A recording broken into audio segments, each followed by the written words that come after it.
नमस्कार, घरगुती भोजन या चॅनलमध्ये तुम्हा सर्वांचे अगदी मनापासून स्वागत आहे. जसं की तुम्ही थंबनेलला पाहिलंच आहे की आज आपण मटरमध्ये बेसन पीठ टाकून अतिशय कुरकुरीत असा पदार्थ बनवणार आहोत. तर वाटाण्याचं सीझन आहे म्हटल्यावर ही रेसिपी तर झालीच पाहिजे. चला मग आपल्याला याचं काय बनवायचं आहे ते पाहण्यासाठी व्हिडिओ कुठेही स्किप न करता अगदी शेवटपर्यंत पहा. रेसिपी खूप झटपट होणारी आहे. चला वेळ न घालवता लगेचच आजच्या रेसिपीला सुरुवात करूया. सर्वप्रथम पहा, इथे आपल्याला अर्धी वाटी ताजे ओले वाटाणे घ्यायचे आहेत. आता मिक्सरच्या भांड्यामध्ये आपल्याला हे मटर घालायचे आहेत. त्यासोबत इथे आपण हिरवी मिरची, लसूण, कोथिंबीर आणि 1 चमचा धणे घेतलेले आहेत. हे सर्व जिन्नस मिक्सरच्या भांड्यामध्ये घालूया आणि याला झाकण लावून यामध्ये जरासुद्धा पाणी न टाकता मिक्सरला छान जाडसर असं वाटून घ्यायचं आहे. एकदम जास्त बारीक वाटून घेऊ नका, जरासं पहा असं जाडसर ठेवायचं आहे, म्हणजेच खाताना हा पदार्थ आपल्याला खूप मस्त लागतो. आता लगेचच हे वाटून घेतलेलं साहित्य आपण एका मिक्सिंग बाउलमध्ये काढून घेऊयात. सर्व जिन्नस मिक्सिंग बाउलमध्ये काढून घेतलं. आता आपल्याला ना अर्धी वाटी इथे पोहे घ्यायचे आहेत. जे आपण रेग्युलर कांदे पोहेसाठी पोहे वापरतो तेच पोहे घ्यायचे आहेत. पोहे व्यवस्थित असे निवडून घेतलेले आहेत. आता याच मिक्सरच्या भांड्यामध्ये आपण हे पोहे घालूयात आणि याला झाकण लावून पोहे मिक्सरला छान बारीक असे वाटून घ्यायचे आहेत. याची बघा अशा स्वरूपाची पावडर बनवून घ्यायची आहे. छान बारीकसर अशी आपण याची पावडर बनवून घेतलेली आहे. लगेचच ही तयार झालेली पोहेची पावडर या वाटाण्यामध्ये मिक्स करून घ्यायची आहे. सर्व पावडर यामध्ये घालायची आहे. पोहे घातल्यामुळे आपला हा पदार्थ आणखीनच खूप जास्त कुरकुरीत असा होतो. यानंतर 1 चमचा ओवा हातावरती घ्यायचा आहे आणि तो अशा पद्धतीने चोळून यामध्ये घालायचा. त्याचसोबत चवीनुसार मीठ घालायचं आहे आणि आता हे संपूर्ण जिन्नस छान व्यवस्थित असं मिक्स करून घेऊया. इथे आपल्याला जरासुद्धा पाणी न वापरता हे सर्व साहित्य छान एकजीव मिक्स करून घ्यायचं आहे. आता वाटाण्याचा सीझन आहे, तर आपल्या चॅनलवरती मी वाटाण्याच्या आणखीन 2 वेगवेगळ्या प्रकारच्या रेसिपीज अपलोड केलेल्या आहेत. त्यासुद्धा एकदा नक्की चेक करा. पाहिल्या नसतील तर त्याची लिंक मी तुम्हाला डिस्क्रिप्शन बॉक्समध्ये देत आहे. नक्कीच चेक करा, तुम्हाला त्या रेसिपीसुद्धा खूप जास्त आवडतील. पहा, पोहे घालून छान मिक्स करून घेतलं की इथे आपल्याला अर्धी वाटी बेसन पीठ घ्यायचं आहे. तर थोडं थोडं करत यामध्ये बेसन पीठ घालूया आणि छान व्यवस्थित मिक्स करून घेऊया. पाणी न घालताच आपल्याला असंच या मटरच्या पेस्टमध्येच आपल्याला हे व्यवस्थित मिक्स करून घ्यायचं आहे. यामध्ये पहा ओलावा असतोच, त्यामध्येच आपल्याला हे पीठ घालून व्यवस्थित मिक्स करून घ्यायचं आहे. आता पुढे आपण यामध्ये थोडंसं पाणी वापरणार आहोतच, पण इथे टोटल आपल्याला किती बेसन पीठ लागलं पहा. अर्धी वाटी बेसन पीठ घेतलं होतं आणि त्यामधील 1 चमचाभर बेसन पीठ आपलं शिल्लक राहिलं आहे. इतपतच बेसन पीठ आपण यामध्ये वापरलेलं आहे. आता थोडं थोडं करत यामध्ये आपण पाणी घालूया आणि हे मिश्रण आहे ना, म्हणजे हे पीठ आपल्याला हलकंसं असं भिजवून घ्यायचं आहे. जास्त पातळ करायचं नाही किंवा जास्त घट्टही करायचं नाही. मध्यम अशा स्वरूपाचं आपण हे पीठ भिजवून घेऊया. साधारणतः 2 ते 3 चमचेच वरचं पाणी यामध्ये घालायचं आणि पहा या स्वरूपाचं मध्यम असं आपण हे पीठ भिजवून घ्यायचं आहे.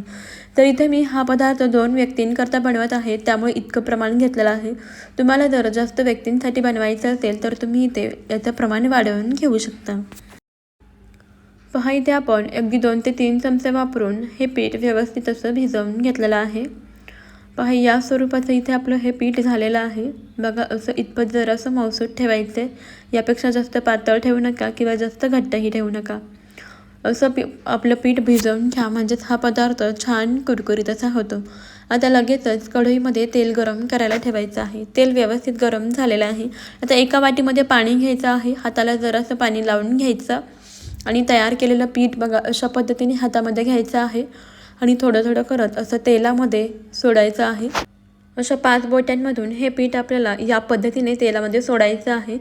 गॅसची फ्लेम मध्यम ठेवायची आहे आणि कढईमध्ये मावतील इतकं हे पीठ आपण तेलामध्ये सोडून घेऊया. तर इथे आपण वाटाण्याचे कुरकुरीत असे मंचुरियन बनवत आहोत. जे ड्राय मंचुरियन असतात ते बनवतो आहे. तुम्ही याला वाटाण्याची भजीसुद्धा म्हणू शकता.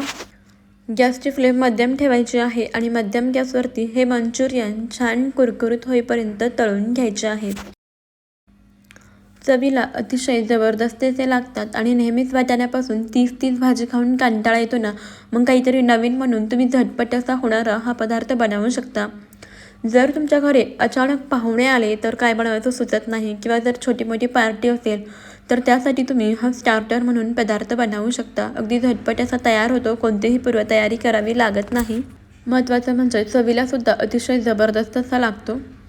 पहा आपण इथे कढईमध्ये मावतील इतके याची भजी किंवा मंचुरियन तेलामध्ये सोडून घेतलेले आहेत.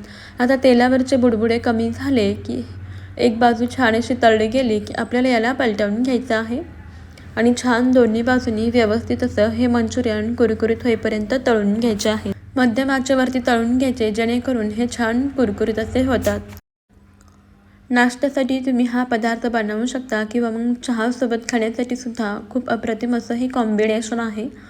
एकदा नक्कीच ट्राय करून पहा. पोहा इथे आपले हे मंचुरियन छान कुरकुरीत असे तळले गेलेले आहेत. आता आपण लगेचच याला तेलामधून काढून घेऊयात. छान असा हलकासा याला सोनेरी रंग आलेला आहे आणि मंचुरियन कुरकुरीत झाले की लगेच तेलामधून काढून घ्यायचे. आता याच पद्धतीने आपल्याला राहिलेले सर्व मंचुरियन बनवून घ्यायचे आहेत, तळून घ्यायचे आहेत. तर मंडळी, तुम्हाला एक निवेदन आहे की तुम्ही आपला हा व्हिडिओ कोणत्या शहरातून किंवा मग कोणत्या गावातून पाहत आहात ते मला कमेंटमध्ये नक्कीच कळवा. म्हणजेच मलासुद्धा समजेल की आपले व्हिडिओ कुठपर्यंत पोहोचतात आणि व्हिडिओच्या शेवटी मला तुमचे आभार नक्कीच मानता येतील. पहा इथे आपण दुसरी बॅचसुद्धा याच पद्धतीने तळून घेऊयात. तेलामध्ये आपण याचे मंचुरियन सोडून घेतलेले आहे. आता याला पण छान हलकासा सोनेरी रंग येईपर्यंत कुरकुरीत होईपर्यंत तळून घ्यायचं आहे. तर इथे आपण कुरकुरीत असे ड्रायवाले मंचुरियन बनवतो आहे. तुम्ही ग्रेव्हीवाले सुद्धा बनवू शकता. यामध्ये सॉस वगैरे टाकून छान असे ग्रेव्हीवाले पातळसर हे मंचुरियन सुद्धा बनवू शकता, जसे आपण कोबीचे बनवतो ना त्या पद्धतीने. तर पहा इथे आपण ही दुसरी बॅचसुद्धा छान अशी तळून घेतलेली आहे. तुम्ही सुद्धा या कुडकुडत्या थंडीमध्ये असे गरमागरम वाटाण्याचे मंचुरियन किंवा ही भजी एकदा नक्कीच बनवून पहा. त्याच्यासोबत पहा अशा हिरव्या मिरच्या पण आपण तळून घेतलेल्या आहेत.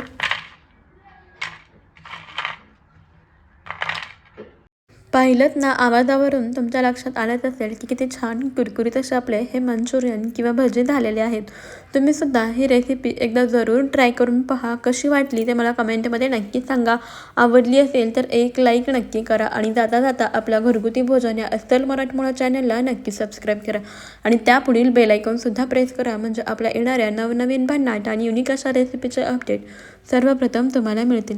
चला भेटूया अशाच पुढच्या एका नवीन रेसिपीमध्ये. तोपर्यंत खात राहा, मस्त राहा आणि सर्वात महत्त्वाचं म्हणजे हेल्दी राहा. चला बाय बाय.